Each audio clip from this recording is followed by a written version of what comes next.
Yo, welcome back everybody to a brand new video here, and today I'm going to be recapping my Charlotte regional experience and how my run went. Just got back from Charlotte probably like 20 minutes ago, and I am now back home from Charlotte. Had a very long weekend. Some pretty crazy things happened this weekend. I know there is a lot to kind of digest after this wild weekend, but I want to talk about my run and how it went. This is my last tournament in the Sword and Shield on format. I am not going to Fort Wayne because Scarlet and Violet is coming out on live, and I think creating content would be better than going away to play the Lugia format one more time. So this was my last tournament in the Sword and Shield on format before rotation, and I really wanted to kind of play a deck that really capitalizes and kind of uses a bunch of cards that are rotating, because I thought it would be cool to do. And I also didn't really want to do Reggie again. I thought that Reggie was not the right play for Charlotte, because I didn't think Reggie's was going to do well with the amount of Duraludon and Goodra. That could have been a lot more popular because Goodra and Dura were doing really well in the past couple of regionals, and Reggie's doesn't like Goodra. I can beat Duraludon, but the Duraludon matchup is still kind of tough regardless, especially when they have Lost City, Temple, and Collapsed as like their options for stadiums. But I do want to give a big shout out to everybody who did come up and say hi to me in Charlotte. It was awesome meeting more fans, more subscribers, and just interacting with a lot of y'all, meeting some of y'all, having a lot of fun conversations with everybody. It's just a great experience. I just love it a lot. So big thank you to everyone who did come up and said hi and all that good stuff. I do appreciate it a ton, and hopefully I can see some of y'all again at the next tournament I'm going to, which probably will be Portland. We'll have to see. But yes, I did end up playing Eternatus VMAX to Charlotte. I thought Eternatus was going to be a pretty good meta call, because even though Lost Box is like sort of on the downswing going into this tournament, I still thought the deck was like gonna be good, because Lost Box is still a very popular deck regardless of it winning regionals at all. The other thing with E-Turn that makes it pretty cool is that I think that it's just a very simple deck. Like, you would think that a deck like this is hard to play. It's actually not that hard to play this deck, and it's a little bit more simple, and it's really fun to play a deck that doesn't let your opponent play the game. And that's kind of the play style that I've adopted over this season, is kind of that. And I also had pretty good experience with Eternatus VMAX, so I felt pretty comfortable actually playing the deck. The list is the exact same. Brandon Salazar, second place list. I didn't make any changes because I didn't think the deck needed any changes, because I think the deck is like pretty good with how it is. There was some talk going into the tournament about using the supporter Alenia in Eternatus, a bit more of an aggro build, playing heavy research and Alenia. Alenia looks at the top, looks at your opponent's hand. You have to discard 2 cards from your hand in order to use the supporter, and then you can take a trainer you find there and put it at the bottom of your opponent's deck. So basically, you against Lugia, you go Weezing, you play Alenia, you take away the boss from their hand so they can't break the Weezing, and then they can't summon any stars. That's basically the idea behind the supporter. I didn't play it. I couldn't even find it at the venue, so I was like, whatever. I guess the overall experience at Charlotte, I know there is a huge thing going on with Charlotte Regionals. I'm not going to get into that. I'm not going to talk about that. But Charlotte overall, like, the experience was fine. I think the venue was pretty good. It was a pretty big venue. There was a lot of empty space near the back, which I definitely think they could have done more with, because you weren't even allowed to stand back there. But it was a massive hall. There was some food in there, which was nice. The food was pretty good. It was pretty close to some restaurants and all that good stuff. And there's no lunch break, which I actually really liked the fact there was no lunch break. I thought that fact there was no lunch break kind of made it go by faster. I don't really do lunch breaks when I'm at these regionals, because I just play better when I don't eat. So I was fine with a lunch break. It made the day go by faster, and I think it was perfectly fine out of a lunch break. And the tournament was pretty smooth. There was reception in the venue this time, unlike in Knoxville where there was like no reception day one. So it was nice, and it was, the temperature was fine in there. Like, everything went smooth at Charlotte. I thought it was a pretty decently run. The only problem is, I guess, like, people they ran out of sleeves really quickly. A lot of the vendors ran out of sleeves really fast. But yeah, the reason I played Eternatus, again, just I thought it had good matchups, fun to play. Etern is a very good deck in my opinion, and it won the entire event. It won the tournament. This is the deck that won Charlotte, and I'm not surprised it did, because I think the deck is legit pretty solid, and it was a great meta call for Charlotte. So let's talk about my run. So round 1, I played against Jay, and this was against Lugia with Single Strike. I kind of felt bad, because Jay did end up breaking both games. We had a pretty quick set round 1, because, again, he just kind of drew poorly both games. Like, even though I did get Weezing up, he wasn't able to really do much, because he couldn't find any supporters at all, which is very unfortunate. But it was cool. He was playing Single Strike. He had Golurk, Tyranitar, and I mean, after the match, we kind of chilled and talked for a bit about maybe, how the list, could get better with rotation, because Single Strike Lugia obviously is looking pretty good in the rotation. So it was really cool to chat with Jay. And then round 2 was against Isaiah. Isaiah is a very good player. He's in Azul's testing group. He was playing a Lost Box. We ended up tying. I think I won game 1, and then game 2 was very close. Game 2 came down to boss's order, literally, for both of us. I didn't think his list played 2 boss. He, like, lost on a boss early on, so I didn't think he had 2 in the deck, because most Lost Box lists play, like, 1 boss. But he had the second boss, which unfortunately ended up losing me the game in game 2. But I actually had a shot at winning game 2, because all I had to do was find my own boss. I had 2 boss and a Serena left in the deck, I'm pretty sure. I had all 3 outs to my Gust in the deck, and I think what happened was he had a Dragonite V on the bench. And all I had to do was find boss to KO and I win the game, right? What happened is unfortunately, I played a Marnie, I think I went Crobat V, didn't draw the boss. Like, I Crobated for 6, didn't get boss. So I played a Marnie, and the Marnie didn't give me boss. It gave me, I think it literally just gave me, like, Coughings and Wheezings. And then I kept drawing, like, energy and dead drawing. And, unfortunately, just lost game 2, and then game 3, we tied because, yeah, we ran out of time. Unfortunate run, almost beat Isaiah. Again, he's a very good, very, very good player. And it's unfortunate that we had to tie there, because I definitely think, had I drawn the boss in game 2, I obviously would have won the game. But yeah, I didn't expect him to have the second boss in the deck at all. I wasn't expecting that. That's how he won game 2, is he had the rope boss play at the end, and I wasn't expecting the second boss. I was kind of fearing Kyogre, because the list maybe had Kyogre. He played like a Bird Keeper at one point, which is like a sign there's maybe a Kyogre in the deck. So I was scared of that too. It was very close, game 2. Round number 3, played against Diane Shemansky, of course, Alex and Christopher's mom. And I've played against her before in Toronto. She actually did really well this regional, so congrats again to Diane. She was playing at Duraludon. E-Turn's Dura matchup is kind of sketchy. Basically, you have to go first in the matchup in order to have an edge. Because in the matchup, you just basically just go aggressive with Eternatus VMAX. You try to get an early KO on a Duraludon V, and then you can kill the Arceus with like a Goon full bench or a Belt full bench. You have to two-shot the Duras, so you basically have to KO a Duraludon V before it evolves in order to win the game. In order to do that, you either have to hope the Dura deck draws poorly, or you go first. And unfortunately, I went second in the first game. And I actually had a game where I accidentally did double Crobat. I didn't draw any cards off of the second Crobat, but I went to play it, and I almost drew, and then Diane stopped me, and then we kind of figured out the situation, and we realized that, yeah, I played quite a few cards. I just totally forgot I did double Crobat by accident. I didn't draw any cards, and from there, it kind of cost me the game. And then round number 4 was against Clint, who was playing the Flaffy Box deck, I'm pretty sure. And this was a pretty rough set, because I actually didn't really know how to play against Flaffy Box. It was the Flaffy Box deck with, like, the Medicham Vikavolt. It was the one from Utrecht. And I didn't know how to play against the deck. I knew the list a little bit. I knew that it had Medicham and 1 Vikavolt. I knew it played, like, a bunch of 1 of Vs, but unfortunately, he played 2 Raichus, which is really hard to counter.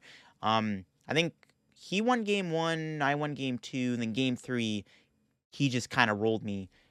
Double Raichu is really bad, because I tried to go E-Turn VMAX at one point in the game, because it was hard to use Weezing when he had, like, Yoga Loop. Yoga Loop was really hard to play around, for the record. Yoga Loop is really good. I mean, he played pretty well. He was able to heal a lot.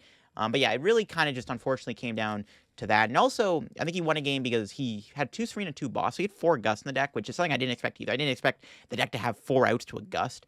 So just things, I just didn't see things in the list. Like, I wasn't expecting stuff to happen in his list. I think that was what cost me the game. I thought I played pretty well, though. I knew the list had, like, Zekrom, so I purposely didn't evolve Eternatus V until I absolutely had to. I still had Parasol to, you know, just in case. Obviously, the main point in that matchup is just go Weezing as long as you can, and then try to win the game with E-Turn. The problem is, when you have the double Raichu, it's really hard to play around the Raichu when I go E-Turn, because while I'm just sitting there Weezing stalling him, he's able to build up energy by attaching. It just didn't really work out. It was close. The matchup isn't that bad. It's just, again, I didn't really know what was going on in his list as much. Like, I didn't have the knowledge about his list as well, because he didn't have, like, I don't think he had the exact 60 from Utrecht. He had a few changes. Right, round 5 was against Lost Box again. And this was fine, because I knew the matchup was obviously decent. That's one of the decks I wanted to hit the most, was Lost Box. Thankfully, I was able to do a quick 2-0 victory here. Just Weezing really just shut him out of the game, and he didn't have that many good draws throughout the Weezings, and wasn't able to kind of keep up, and unfortunately, he ended up just not being able to do anything with the Weezings in play. And then round number 6, played against another Lost Box deck, and this one was fine also. I won game 1, and then game 2, we went to time, but I ended up winning because I won game 1. It was a very long game. Lost Box, you get some pretty long matches out of. It was actually a really close game 1, though. The game 1 actually was very, very close. So yeah, that was a really good game. Game 1 was insanely close. It came down like I think I almost like Marnied him into the perfect amount of cards to like actually win. So it was a close game for sure. Very good set there. And then round 7 played against Gudra. This is why I didn't play Reggie's, because I knew eventually I was gonna hit a Gudra deck, and I hit a Gudra around number 7. I ended up winning though, thankfully. He did play big Paracel, which is a big deal. Paracel is very difficult. Like in the Gudra matchup, but they don't have Paracel. You can Weezing the Gudra early on, and then basically if they don't switch out of the poison, then you could just easily dread end them for a knockout. But thankfully it went fine. I think at the end of the game, game 2, what happened was he basically went lone Gudra and netted everything off the board. But he had 2 Gudras in play, and I KO'd a Gudra V-Star. But what happened is his hand was so big, especially because he kept netting stuff off the board. I hit him with a Judge, and he just bricked off the Judge for like a couple turns, and it allowed me to just kind of dread end his last couple Gudra Vs. He also, because he couldn't find the V-Star because I judged him pretty hard. I almost ran out of Pokemon though to bench, and actually the Gudra V had 250 HP. I actually almost ran out of Pokemon to bench to one-shot it, which is kind of funny because I actually either needed the Bell, which I think was already in the discard pile, and I needed a full bench to one-shot a Gudra V, which was kind of scary actually, but thankfully I did have a Pokemon in the deck, but I almost thought I ran out of Pokemon. I wasn't able to kill a Gudra V in one hit. And round 8 was the deciding factor, because at this point I couldn't lose a game, or else I wasn't making day 2. But in round 8, I unfortunately lost to another Arc Dura deck. Opponent was super cool though. It was really, really nice match. We went to 3 games. Game 1, I actually could have won the game. I screwed up pretty badly. I played a quick ball, and I meant to grab a Crobat V. I accidentally grabbed an Eternatus V instead, and I didn't think, and I'm like, oh no. So I had a quick ball away the Eternatus V that I just grabbed, because I had a second quick ball in my hand. The idea was to go quick ball for Crobat, and then try to Crobat and hold the escape rope to like rope out a Groudon V and knock it out. Unfortunately, I grabbed the E-turn, so I had to get rid of the E-turn to go Crobat, because I needed the rope in the hand to have a shot of winning. And my other E-turn V was prized. So unfortunately, because I could have won that game if I set up another I would have won the game if I set up another Eternatus VMAX that game. Unfortunately, because I misplayed and got rid of an E-turn V and didn't get my other one out of the prizes at all, I lost the game. And then game 2 I won, and then game 3 just kind of rolled me. He got like turn 2 Mustard, and my strategy was to obviously like rope KO the Groudon V, but it just unfortunately didn't go my way. And then round 9 was against Lugia.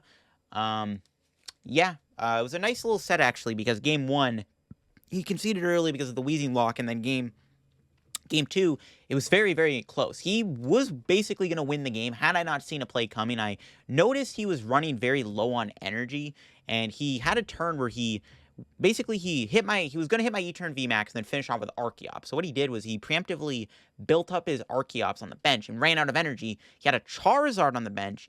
And then what I did was I noticed he was out of energy, so I bossed the Charizard, went into Weezing so he couldn't do anything at all, just in case he had some like tech card in the deck that maybe could have let him attack like a Roseanne's backup or something, right? Or just maybe played some like different kind of list. So I stalled the Charizard with Weezing, and he decked out from there because I had more outs to not decking out before he did. So I ended up winning the set there. Very intense game too, because it really came down to the wire, because he was able to get out of the Weezing lock pretty early. Unfortunately, he found a boss at the right moment, which just sometimes happens. He did have a Pumpkaboo in play, so had he not benched the Charizard, I also was going to go after the Pumpkaboo, which either boss play would have worked regardless. I also kind of banked on him not having a switching card in the deck either, which is something I had to take note of, is like if he had a switch card, I probably would have lost also. But yeah, ran out of energy, and that was like the first time I really kind of was like, oh, yo, Lugia's right, because when you're playing on PCGO, you notice they're low on energy, but like IRL is a little bit harder to track, especially when they have like a fully blinged out deck, which my opponent did have a fully blinged out deck, so it's harder to kind of keep track of all the energy in the deck when playing IRL against Lugia. But when you're playing PCGO, you just filter and you see all the energy like stacked. But when I saw that, because I'm like, I had a boss in hand, and I was like, let me see your discard. So I looked, I'm like, okay, he's running, like I noticed he was running out of energy, and I'm like, all right, if he overextends his energy, I can boss either the Pumpkaboo, or if he benches like a Charizard, which he did do, I boss the Charizard and win, and it worked in my favor, and I won the game. Pretty close game 2 though, because he was going to win the game if I didn't see that play coming. And yeah, I ended up getting points. Lost my winning in on round 8, but I did end up getting points. Got 238th place. So I did get points, which is awesome. So thankfully, was able to get some CP. I think I'm at 130 CP. I'm actually doing decently well this season. I'm almost halfway to my world invite, so I'm looking to hopefully chase the dream. If League Cups come back, which the rumor is League Cups may return very soon, maybe I can actually get a world's invite. I'm excited to try it out. It's only 350 CP. It's not too unreasonable to say that. But yeah, I'm glad I played Eternatus. Overall, the deck was pretty solid. It played really well. I don't think I had any games where the deck actually drew poorly. In most of my matches, the deck drew fine, except for the one misplay I made in round 8 where I accidentally got rid of the Etern V and didn't check the other one in the prizes. Because the other thing, too, to note was in round 9, my last rope was prized, and I almost threw the game. Had I not seen the boss play, I was going to do a rope play, which I think would have won me the game, too. But unfortunately, my last rope was prized. But I saw the boss play at the last minute. I was like, oh, wait, I can probably boss stall him here because he has a Pumpkin play, but he also benched Charizard. And I'm like, okay, I'll just do that instead, which is just even better, obviously. But I'm glad I played E-Turn. It was definitely the right deck. I mean, everything in the deck's rotating. Weezing, Coughing, Crobat, E-Turn are all leaving the format. So this was like the last time to really play this deck. I'm glad it won the tournament too because it's just a really fun deck to play. It's also really strong, and I think it was a great meta call for the tournament. Looking back, I could have definitely played better in a few matches. Again, I did misplay against Diane, and funny enough, I misplayed against both Arcdura decks, which is funny because it was definitely the worst matchup that I probably would have hit in the entire tournament.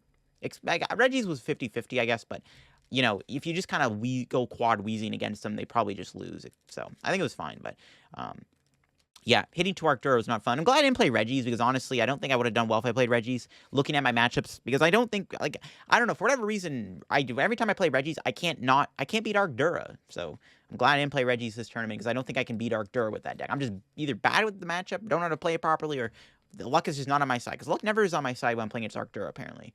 But yeah, I'm glad I played E-Turn, and I'm glad it won, and I'm happy of my result. Actually, I've now gotten points at all 3 of the past 3 regionals I've attended. Got points here at Charlotte, here in Knoxville, and then I got points in Orlando. So I'm really excited about that. And it's cool to kind of constantly be on that winning in. I'm having a pretty solid season overall. I'm happy with my performance this season. I made day 2 once, but I still am getting points, thankfully, which is nice. And I'm glad that I'm able to do this well in this season, and I'm hoping to continue the momentum. Again, I'm probably going to Portland. I'm skipping EUIC.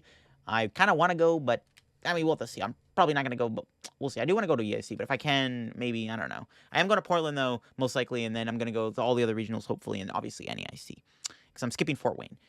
But yeah, that's it. Hope you all enjoyed the video. Thanks again for everyone who came up and said hi at Charlotte. Charlotte was a fun time. I thought the regional was, despite obviously some controversial situations, the regional was run fairly well, smooth. No lunch break, made it go by quick. It was nice. It was fine. It was ran pretty smoothly. Nothing too bad was going on outside of, you know, a certain situation, which again don't really want to talk about or get into. But yeah, thanks for watching. Hope y'all enjoyed. And yeah, we got some new card leaks this past weekend that I got to talk about. Yeah, that's it for me. Bye bye.